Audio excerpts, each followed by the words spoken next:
How's it going? Welcome back, it's Jonathan. Okay, for some strange reason, and I must say for some strange reason, a lot of you folk like to trade Bitcoin, or at least are heavily involved in the cryptocurrency market, and I can't seem to understand a freaking reason why. There are so many markets out there, but for some reason you guys keep wanting to get an update from me on the Bitcoin price, what could be happening in the future, so I thought I'd come back with another video. Now, before I get into that, of course, if you haven't already jumped into our backend, you should be doing that right now.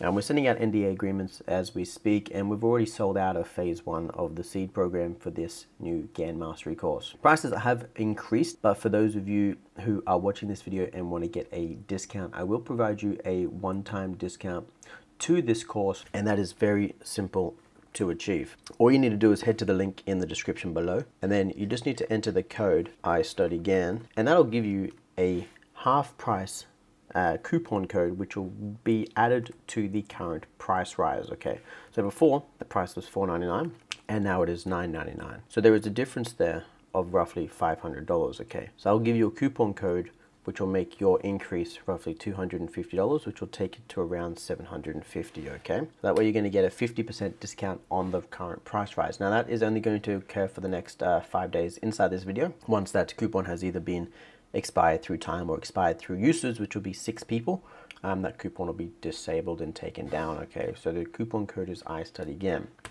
With that said, let's move on. So we're going to take a quick look at the seasonality of Bitcoin. Now what we can see here, this is seasonality of Bitcoin from 2011 to 2023. And seasonality is essentially what is the average move of the market in a certain period of time. And in this instance, it is broken down into months. So we go from January out to December. Now from January to April we can see prices rising, and then from April to August we see prices falling. August into September. September being the bottom, prices rise into November, fall into December, creating another low, and then prices tend to rise again. Now we know this to be the case that there's a high probability that markets will reverse next month, and that is something that I have also been watching. And the seasonality chart is just another confirmation that the averages suspect, or the averages provide us an example of what could occur in the future, and that is that prices are more likely to be down than up. So what we want to do then is we want to pair this with our cycle analysis. In this instance, I'm using the 90-day Bitcoin chart to put on these 90-day cycles. So I'm using the Bitcoin chart to put on these 90-day cycles, and in this 90-day cycle we've been tracking it for a very long time now. We've got here, we've been tracking it since 2015, and this is pretty much just how we're able to, I guess, get an edge in the market and sort of come in from a more rational speaking side of view, okay? So last time I spoke to you, Bitcoin had just formed this low down around here, okay? And then I said that we'll probably be watching for a rebound into the next cycle period, which is going to occur between the 30th of August and the 20th of September. Now, from my opinion, I then coupled that with what I call an X date, and that X date is going to occur between the time period of roughly 13th of September to the 28th, and obviously we've nailed it down to around the 14th to the 22nd, okay? So 14th to the 22nd, around this period right here, I'm expecting a possible low in the market, and what I would have liked to have seen is a rebound higher and then a decline into that time period, so that way we were able to, I guess, sort of have the opinion that markets were likely to rise more than fall into next year. Now, if you know any of my work, I'm not bullish on Bitcoin at all this year. I do think that the top that has happened up here is the top for the year, and it won't be breached. So I don't expect that this run will last forever and it will fall. But I have added another element to this chart, and that is the cycle theory based on Ray Merriman's cycles. And this is our 90-day Bitcoin cycle put into a crest period, which I've been talking about for a while, but I wanted to draw it out and sort of explain it. So Ray Merriman says in his Market Cycles, the basics book, that obviously we have a point A, we have a point B, my God, and between those point A and point B, we have a midpoint, or I guess a halfway point between those two parts of the cycle. So in this instance, we have the 90-day cycle low here, and then we have the ending point, which is all the way over here. And between that, we have our midpoint of the cycle, okay? Now, what happens on that midpoint can give us an idea on what is going to happen into the future. He says if the market rallies up and has a left-hand side translation, this is a bearish market move, and that the market is likely to fall lower than where it began. If the market rallies up and it has a right translation move, this is a bullish market pattern, meaning price spent more time going up, so that by the end of the cycle, generally speaking, that low should be above the low that occurred at the start, which is point A. And in this side, on if we take it back, if I say from point A to point B, the market spent less time going up and more time going down, and that's why it's bearish. Okay, so we have our crest in the middle, and that sort of helps us determine if the market's likely to be bullish or bearish. So I sort of just put these on here. Now, no doubt we were confused from this cycle low here out to this cycle point here. I did briefly highlight that I believe that this point here was probably a low, but I did suggest that we still had time for it to fully play out. In this instance, I did call a low prematurely. However, what I was looking at was a cycle that could play out and form a bit of a confusing cycle, which came into effect when we had this second cycle starting to roll out, because we had another bottom occur, which took out the original bottom after the cycle had ended. So if I scroll down, we can see the cycle had ended down here. So it took out another bottom. And then I was suggesting that perhaps this cycle might provide us a high low when it expired from the midpoint here into this period here. So what this means is we have this period up here. The market was, I was suspecting, coming down and bringing us a high low for this first cycle. Let's go ahead and clean up this chart and bring it in. So market moved up, it moved down, created a higher low for that first cycle.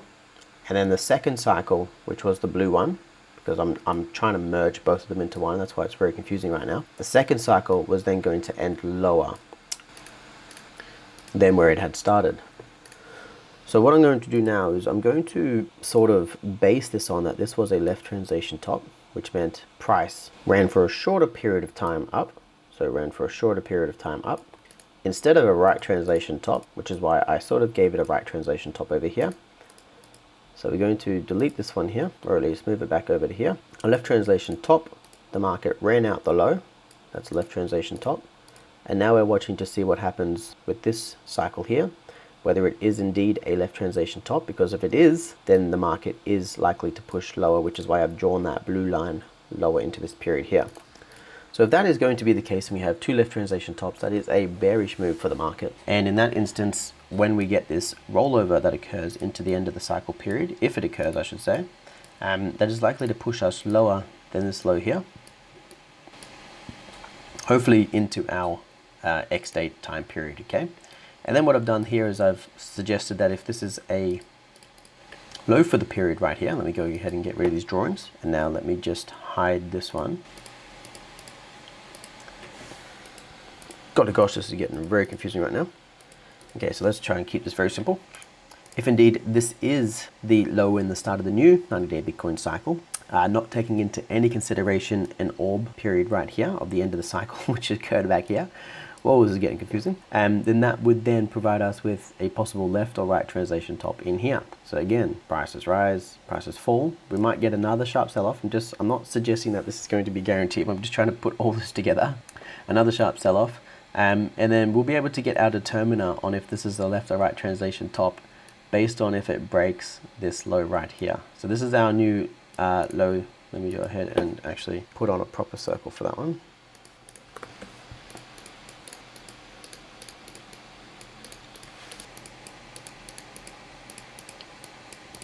This is going to be our new terminator if the market is likely to be bullish or bearish into the end of the year. Now my hypothesis, as we know, is that the market is not going up anytime soon this year. So I'm still bearish and I don't think that you should be bullish at all.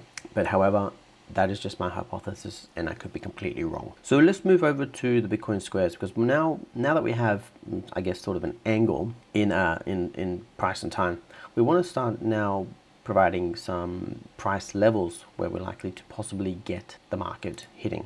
And I like to use the square of 9 in this instance because the square of 9 has beautifully in the past provided us several support and resistance levels as this market moves up and down in price between these levels quite magnificently. So what I want to do is, if the market's moving down, we want to find these levels. So I'm going to just move this to a day chart. Now, if the market's moving up, first of all, because we need to find a top, I would first of all put a highlight right here. I would say that the market, if it's going to find a top, could pump up, push this level before falling again. Again, a lot of people say that, yeah, of course it's going to push this level. It's now a resistance level because you had prior support in the past. You got to keep in mind that these square levels can be put onto your chart indefinitely and will provide natural support and resistance levels based purely on mathematics in the market, okay? So yes, these levels will become support and resistance, levels that are not shown yet. For example, if Bitcoin ever reaches above 70,000 to 90,000, these levels will become natural support and resistance levels. So I don't want you to think that I'm just picking out prior resistance levels based on support and resistance terminology. I'm just using the square of 9 because it is a natural support and resistance level, okay? So keep that in mind. So if the market is likely to go up from here, it should find resistance just right here. That would be ideal. Now, if we're going to be looking lower, we have this resistance level, which we might want to be looking at. Again, this is the low that we're watching to see if it's going to be broken. And then we would go down to the next blue level. We're just tagging all the blue levels right now, and then down to the next blue level. Okay, that's sort of what I would be looking at if the market is going to be bearish. Now, the forecast for this year, which I won't show you unfortunately, doesn't suggest that the market is likely to fall this low. So I wouldn't be putting any bets that the market's likely to fall that low. But what I do know is that I don't think that this high is going to be taken out. So I would see the market sort of roll over and possibly hit the 24,500 mark, and then sort of find some support there, taking out this low here and this low here, and then finally touching this square and just probably hitting it. If it goes any lower, we'd be looking at the next square down, which is the green one, or the next major one, which is this blue one here. So that's all I have for this video. I just wanted to provide you an update, especially for those who are quizzing me on Bitcoin's future price action. So I got to get back over to the gold market now. Gold is the market that I trade. However, if you are currently trading this market and you want to learn more about it and how to apply these squares, how to do the forecast for it, jump into our back end, because that's where I'll be teaching you everything, okay? I know this was a very complicated video, and I'm sort of interlinking multiple cycles into one now because I'm just trying to sort of get the full picture for Bitcoin. So we want to just keep tracking it, and we'll see what happens over the next few weeks, because this X date, which is coming in about 3 weeks, is going to provide us an understanding if the market is likely to push lower or higher. Again, if we get a top in our X date, I'm bearish. If we get a bottom, we might be saved from the bear run. That's all I have. I'll talk to you soon.